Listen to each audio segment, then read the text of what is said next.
La balise H1, on voit tout de suite comment faire pour l'optimiser pour votre référencement.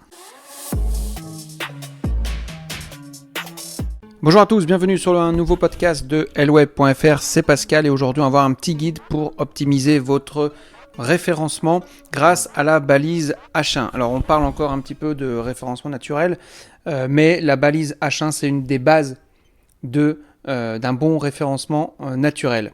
Alors, qu'est-ce que déjà la balise H1 ? Déjà, il faut savoir qu'on la néglige souvent, mais sachez quand même qu'elle détermine en réalité le succès de votre stratégie éditoriale. Donc, comme je vous le disais en introduction, la balise H1 est un véritable outil de référencement, et ce depuis le début de l'histoire du référencement évidemment, et ce n'est pas prêt de changer. Alors, on va voir un petit peu comment apprendre à rédiger cette balise H1. Alors, qu'est-ce que c'est la balise H1 ? Déjà, c'est une balise qui est une balise HTML, qui indique un titre sur un site web. Donc, votre balise devra contenir évidemment le mot-clé central de votre contenu. Ok ? Ça, c'est la première des choses. Alors, pourquoi les balises H1 sont-elles si importantes ? Comme je vous l'ai dit, elles ont toujours été un facteur de classement majeur. La balise H1 n'a jamais perdu de son importance on va dire que dans les dernières enquêtes un petit peu sur les facteurs de classement SEO, les balises sont le troisième groupe de facteurs de classement SEO qui est le plus influent. Je crois que c'est une enquête de Moz, alors il faudrait que je vérifie, je vous remettrai dans le lien dans la description éventuellement, si ça vous intéresse d'aller voir un petit peu plus.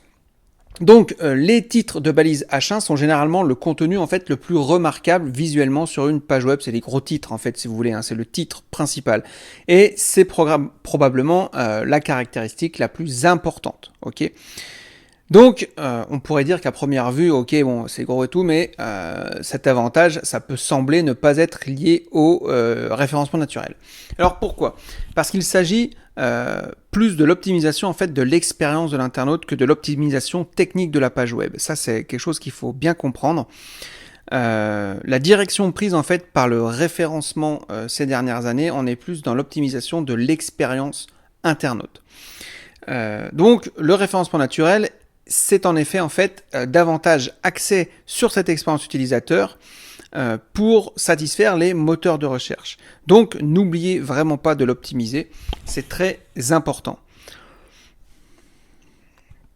Alors maintenant, comment bien utiliser ces balises H1 ? Comment déjà les rédiger de façon efficace ? Alors en fait, honnêtement, c'est pas très compliqué. Le fait qu'à peu près quiconque ayant des connaissances, on va dire, basiques en référencement naturel, et sur ma chaîne YouTube, dans mon blog et tout, vous pouvez vraiment en retrouver. Vous allez pouvoir, sans problème, la rédiger.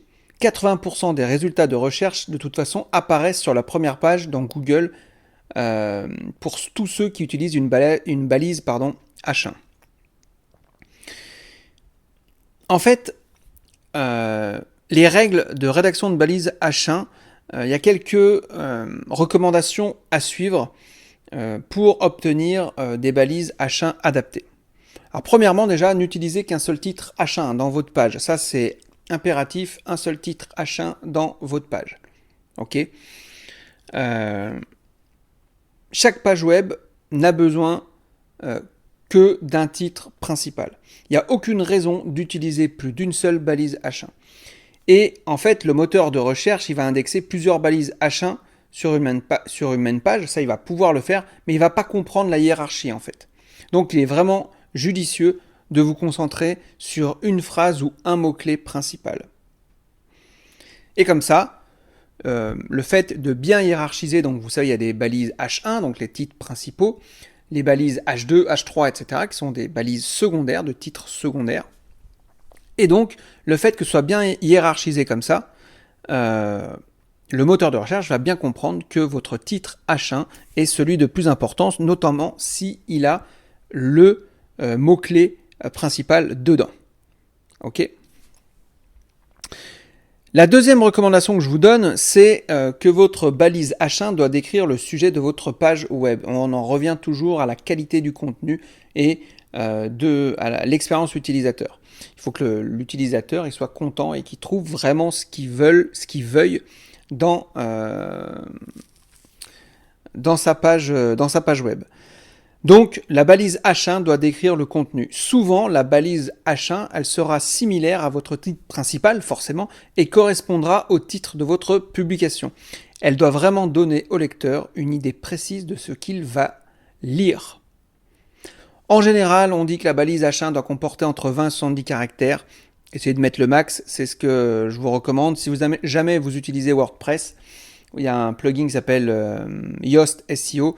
Et il vous met tout de suite, quand vous êtes dans le vert, c'est que c'est bon. Quand vous êtes dans le rouge, c'est que c'est trop long. Et quand vous êtes dans l'orange, c'est que c'est pas assez long.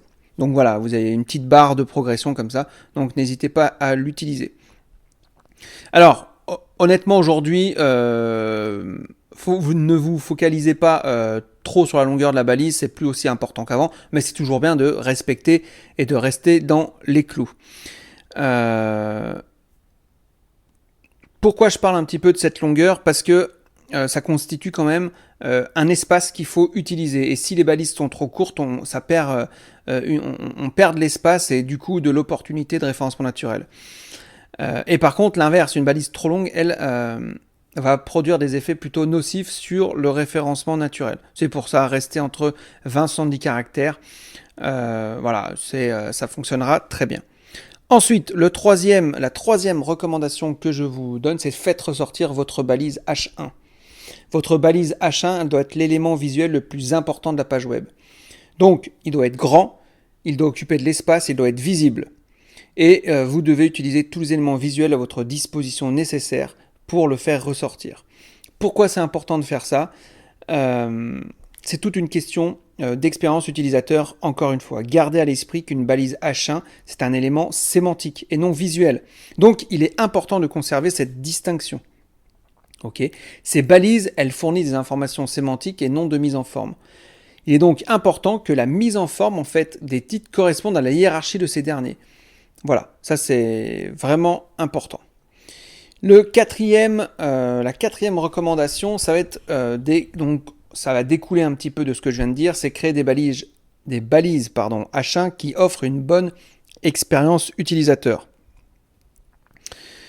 Le référencement a énormément changé ces dernières années et le changement le plus important est de loin, donc, comme je vous l'ai dit en introduction, ça a été l'influence de l'UX sur le SEO. C'est vraiment important. Avant, il y avait, on va dire, qu'il existait... Alors, il y a toujours eu un lien, si vous voulez, entre le design et l'ergonomie, plus le référencement naturel. Mais aujourd'hui, le design, l'ergonomie et le référencement naturel ont tendance vraiment à se compléter, mais à fond, quoi. Si on met deux cercles, ils se complètent presque. Ok. Il y a vraiment un lien entre le référencement naturel et l'expérience utilisateur. C'est hyper important, donc gardez vraiment à l'esprit que même s'il y a des changements d'algorithme, même si les moteurs de recherche peuvent régulièrement, sont en constante évolution, gardez toujours à l'esprit qu'un des éléments les plus importants de votre page web, c'est la manière d'influencer les utilisateurs et de les faire interagir. Donc c'est hyper important. Donc, voilà pour ça. La cinquième recommandation que je vous donne, c'est d'utiliser un mot-clé donc cible de longue traîne pour votre balise H1. Je ne vais pas revenir sur la longue traîne ou peut-être que je ferai un podcast spécifique pour ça. Donc c'est les mots-clés de longue traîne, ça va être des mots qui vont vous servir sur le long terme. C'est hyper important. Il y en a certains qui pensent que c'est pas bien d'utiliser le mot-clé principal dans la balise H1. Moi, je suis pas d'accord. En fait, ce qu'il faut faire attention, c'est que pendant un temps, il y avait énormément, mais ça, c'était il y a longtemps, plus de 10 ans, il y avait ce qu'on appelle du bourrage de mots, du keyword stuffing. En en fait, les mecs, ils mettaient plein de mots-clés dans les balises et tout. En fait, ça voulait rien dire. C'est-à-dire qu'on avait des sites, c'était bourré de mots-clés. Donc, ils étaient premiers au classement de Google. Mais en fait, en termes de lecture, c'était horrible à lire, quoi. Et aujourd'hui, ça a énormément changé.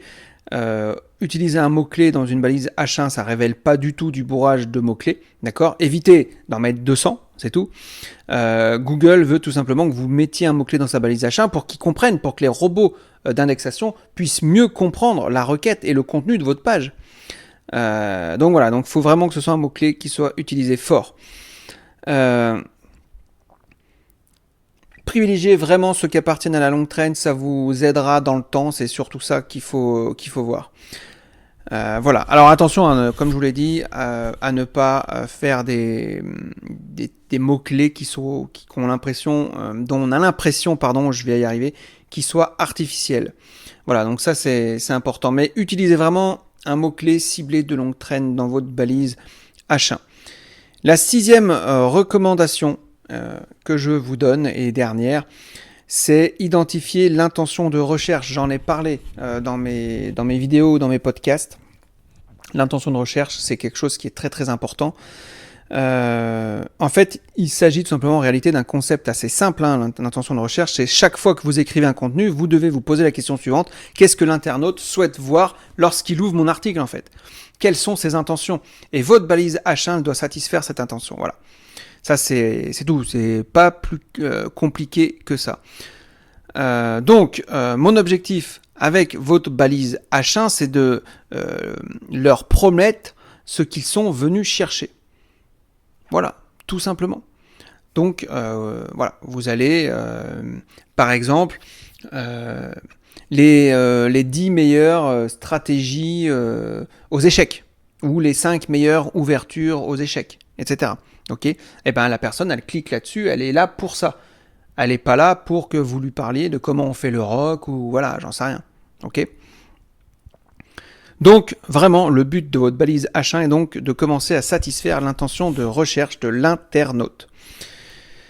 Voilà un petit peu ce que j'avais à vous dire sur la balise H1. C'est quelque chose qui est trop négligé aujourd'hui, je trouve.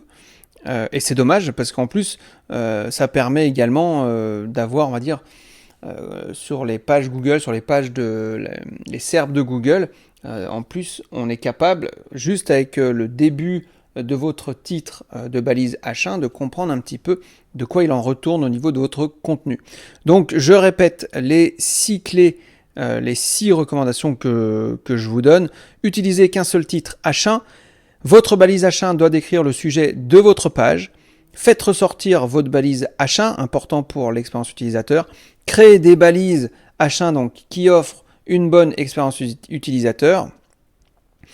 La cinquième recommandation, utilisez donc un mot-clé ciblé de longue traîne dans votre balise H1. Et la 6e, identifiez l'intention de recherche.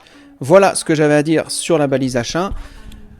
Et ben j'espère que maintenant vous allez prendre soin de vos balises H1 et amusez-vous à regarder un petit peu ce que font les autres.